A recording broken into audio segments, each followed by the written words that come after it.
Dane, after having had to watch that game from the stands in Christchurch, how hungry does it make you to influence the return match here? Yeah, like I suppose you feel everything, regardless if you're not playing or you're playing in the team. But yeah, I'm just keen to, I suppose, add a bit of my experience, my impact, and just firstly just do my job. That's the most important thing. Don't try and win it by myself, or try determine the result by going out and trying to be a maniac. Just nail my set piece and add energy and do everything I can to put a performance in. You guys obviously lost a few lineouts late in the piece there. Has that been an extra area of attention this week? Yeah, we did look at it, and yeah, it's all, I suppose, outside you always think it's the hooker's fault. So there was a few things that we probably mucked up as a pack, but yeah, there's been a little extra detail, just trying to nail those throws. And as a hooker, I've been there, and get round codes, and we've all had those situations that we've let ourselves down. So we just got to work as smarter as a pack and make sure we nail those crucial moments when we get the chance. Ardie, from a leadership point of view, especially around the discipline last week, has that kind of been a greater responsibility put on the leadership group to try and tidy up that discipline that I suppose let them back into the contest? Yeah, it's I think it's all up to the individuals that are on the park. It's just not being accurate in the scenarios and the situations that we're put in. So we've been working really hard in that, and like Colesy said, just trying to do our job, but obviously have a feel of how the officials are officiating the game and adapting to that as quick as possible, so that we're not giving RG the opportunities to just build points and build pressure. So something that we're training. Just on that, Ardie, how do you think it'll be different with Nick Berry refereeing this weekend as opposed to last weekend's referee? I'm not too sure, mate. I know it's going to be, a physical battle between both teams. So there's going to be a lot of bodies lying around the breakdown, a lot of people going for the ball. So I think we got to just obviously do our bit, but also try and, I guess, feel on how the rest refereeing the breakdown, or have a chat to them before the game, and be able to go from there. Just at the end of last weekend's game with the penalty a couple of minutes out, whose call was it to go kick for the corner? Was there also thought of knocking over the three, try to get back and score a try to win the game? Yep. What was the sort of the process? No, my call. I was captain at the time. Went for the corner. So we thought we could. Our drives were going really well, and we thought we could get 7 points, but obviously didn't happen. And in hindsight, you can look back and think of different scenarios of what could have happened. But yeah, that's just something that we made the call, backed ourselves, but didn't execute. Was it sort of be happy with the draw against them, at that time, as opposed to trying a tough way to victory? Yeah, well, if you looked at the game, it was a bit, we were building multiple phases, but we couldn't quite get our game going. So my mindset was taking the three and then getting the ball kicked back into our own half and trying to get out of our own half. Kind of had that feeling, or felt like probably wasn't realistic. So yeah, we thought we'd go for the 7-pointer. Ardie, you made a call based on instinct. How hard is it when there is a little bit of pressure on to trust that instinct in there and not overthink the process that you're going through as a skipper? Dane, you can probably answer that as well, having done the job to at various stages.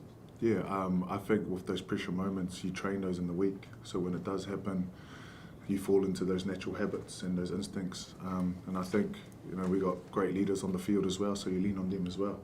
And we made the decision to do that. And there's pressure moments where you come on the field and mate, it's easy in hindsight. I mean, depending on the result. If you win, great call. If you lose, terrible call. So that's just the world we live in, mate. And those are the pressure moments that I guess as an All Black we love to live in. And sometimes we get it right, sometimes we get it wrong. And that's just the reality of it.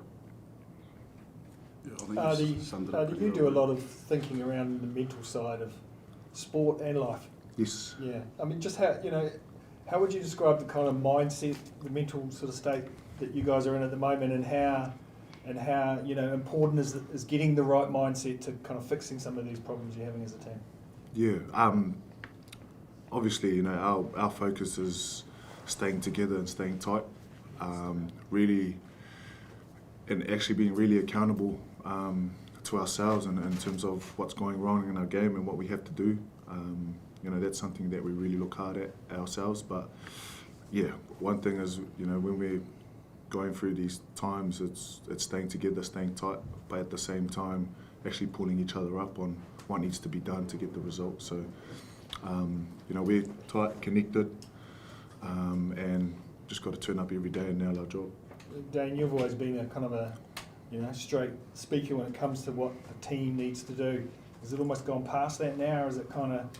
I mean, you can't bollock each other over and over and over again, can you? I mean, what's your feeling around what's needed to kind of turn this thing around?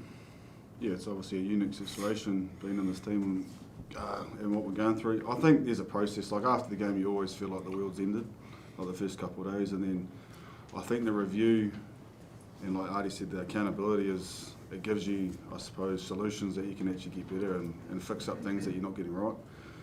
So I think the number one thing is getting solutions on how to close out games, win the game, and be better in that. And then, like I've been in a couple of teams where we've lost, and I think the thing at the moment, there's been no like blame game or pointing the finger or people going rogue on their own kind of tour. It's been a real collective buy-in to try and get the result and be consistent in our performance, which is, I think, a real positive. So yeah, I think those have been the two biggest things, and I suppose being on the outside, you might not think that's probably happening, but there's a lot of hard work that's going into to get the win, and we needed that. So as soon as we go rogue and become individual, that's when I think it's going to get worse. So I think. Yeah, and you touched on it. This is kind of a new territory for you guys, isn't it? You're figuring out something a bit different for the All Blacks. Yeah, yeah, unfortunately it is. It's a place that this team hasn't been. So everyone's just got to stand up, get accountability. If someone comes at you for you're not doing the job right, then you just got to get on with it and take the feedback on board. And I think I said that you just got to be clear and free. Like there's a lot of stuff that's happening, but at the end of the job, just go out there, enjoy the occasion, and then just do your job. Simple as that. Ian's put a lot of faith in the starting 15 week after week. I guess as a group, do you feel like you guys, I know the result it didn't go your way, but throughout this year, do you feel like this group in the starting 15 is evolving each game? Yeah, it is. Like if you look in the weekend, for majority of that game, we should have closed out that game and finished it, but we didn't. So, look, mate, it's as a player, if you get selected, you get selected, and you back yourself and you back the trusted mates that you get selected next year to go out and do a job. And that selection process is out of our hands. All we can do is turn up. I feel like this team, like Colesy said, has been in a unfamiliar territory. The All Blacks haven't been in this kind of big situation like this before, so we're navigating that space too. All I know is that the boys that get named, they never take it for granted, so they always try and go out there and try to be their best, and at the same time be free and clear and just jam. How important are the combinations with no changes to the starting 15, Ardie? How much is that an eye towards next year and all that as well?